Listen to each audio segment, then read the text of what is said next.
I'm willing to put my life on the line to do what I have to, but it has to be mine, no one else's.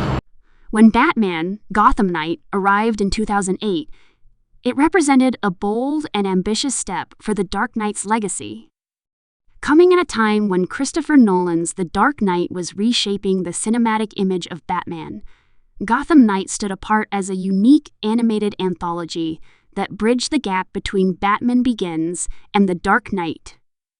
This film wasn't a single story, but a collection of 6 distinct tales, each exploring different facets of Bruce Wayne's journey, his psyche, and his relentless war on crime.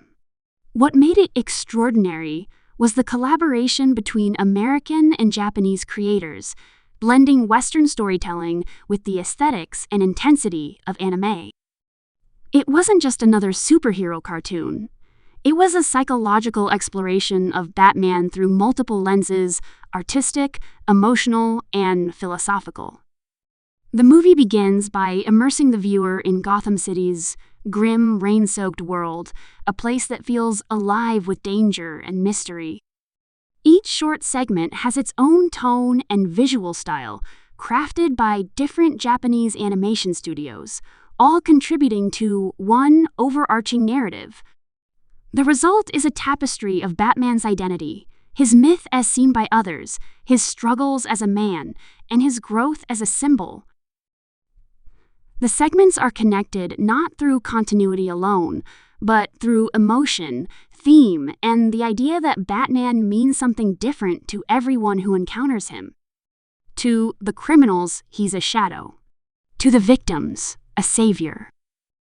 To the city, a legend. And to Bruce Wayne himself, he's both a curse and a calling. The first story, Have I Got a Story for You?, captures Gotham through the eyes of kids retelling their own encounters with Batman.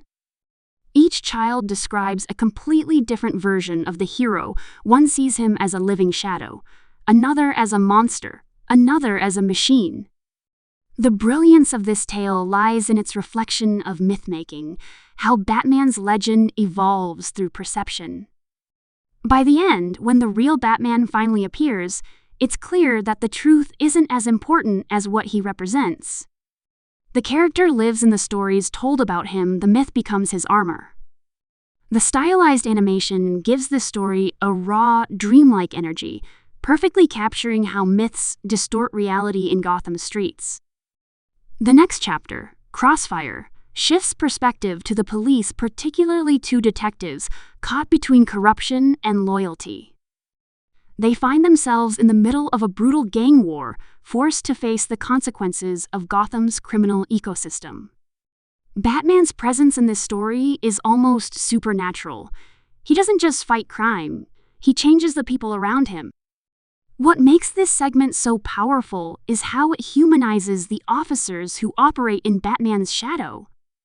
It shows that Gotham's war isn't fought only by vigilantes, it's also fought by those struggling to keep faith in a city that's always on the brink of chaos.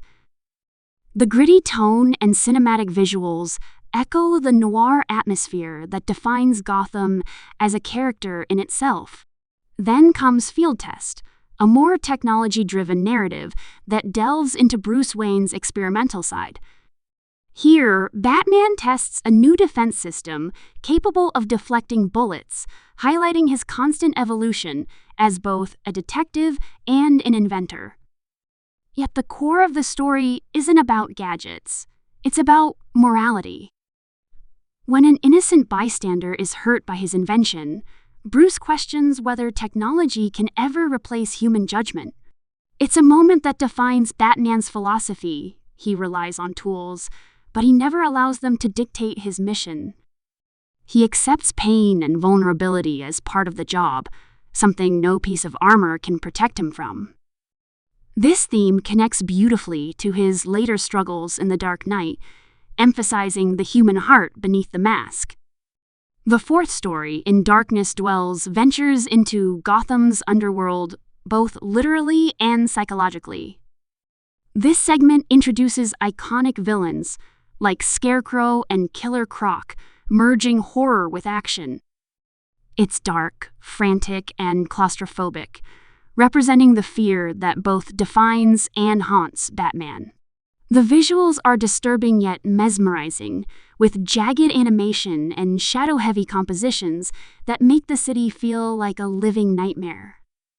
Batman is seen not as a detective here, but as a survivor navigating through terror. Scarecrow's toxins blur the line between reality and hallucination, giving viewers a sense of what it's like to live inside Batman's mind, a place where fear is both his weapon and his burden. Following that, Working Through Pain takes a step back from the chaos and dives into introspection. It explores Bruce Wayne's past, focusing on his spiritual journey before becoming Batman. Through flashbacks, we see him traveling the world, seeking ways to master his pain, physical and emotional. He meets a mysterious woman who teaches him how to endure suffering without being consumed by it. But what makes this story heartbreaking is its ending. Even after all his training, Bruce realizes that pain never leaves him. He learns to live with it, to use it as fuel, but he can never escape it. The closing image of Batman trapped in darkness, surrounded by the weapons he's collected, symbolizes the cost of his crusade. He's built his own cage out of his mission. The final story, Deadshot, brings the anthology to a thrilling conclusion. It introduces the deadly assassin known for his perfect aim and cold precision. This confrontation becomes more than just a battle between two skilled fighters. It's a clash of ideologies.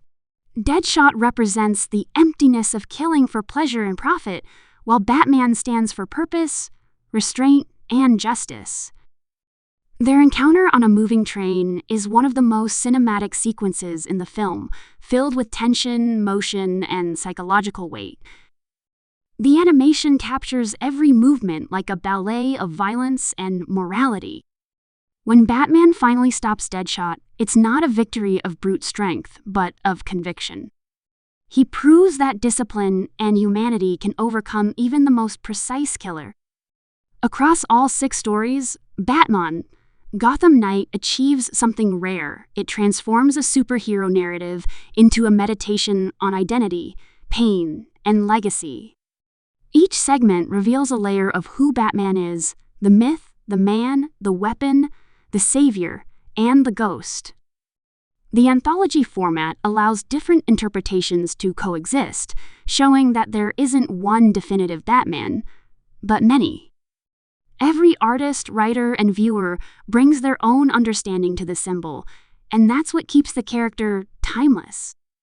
It's also a visual journey through diverse animation styles, from sleek realism to surreal abstraction, each enhancing the emotional tone of its story. The voice performance adds another level of depth. Kevin Conroy, the iconic voice of Batman from Batman, the animated series, returns to lend his gravitas to the character once more. His voice bridges all 6 stories, grounding the shifting visuals with a consistent emotional core. He gives Batman that perfect mix of vulnerability and authority, a man who feels every wound but refuses to yield. His portrayal reminds fans why Batman isn't just a hero in a mask. He's a man defined by choices, sacrifices, and the burden of doing what others cannot. What truly makes Gotham Knight stand out is how it mirrors the duality of Batman's world: East meets West. Light meets shadow, myth meets man. It takes inspiration from the realism of Nolan's films, but filters it through the imagination of Japanese animation, creating something both philosophical and visually daring.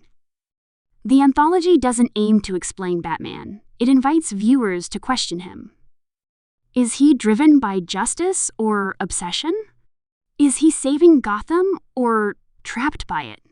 Each story offers a different answer, but together they form a complete portrait of the Dark Knight's soul. Even though Gotham Knight is animated, it carries the emotional gravity of a live-action epic.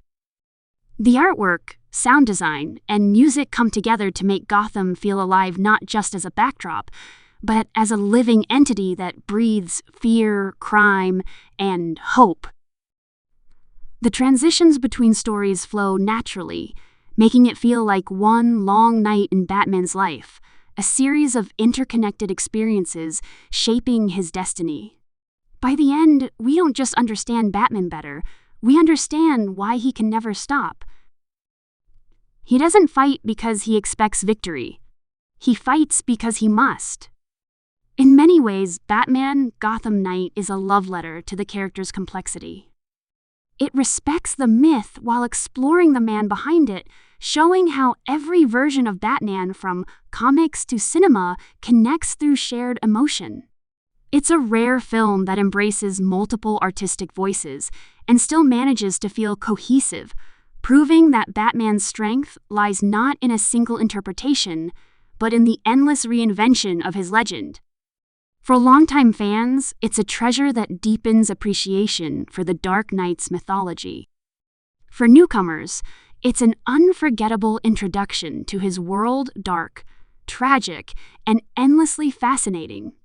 Even today, years after its release, Batman Gotham Knight stands as one of the most innovative and thought-provoking takes on the hero. It doesn't just tell a story about Batman, it tells the story of why Batman matters. It reminds us that behind every shadow, every scar, and every moment of silence beneath the cowl, there's a man who refuses to give up on a broken world. That is the essence of Gotham's Knight, not just a hero of darkness, but a symbol of enduring light hidden within it.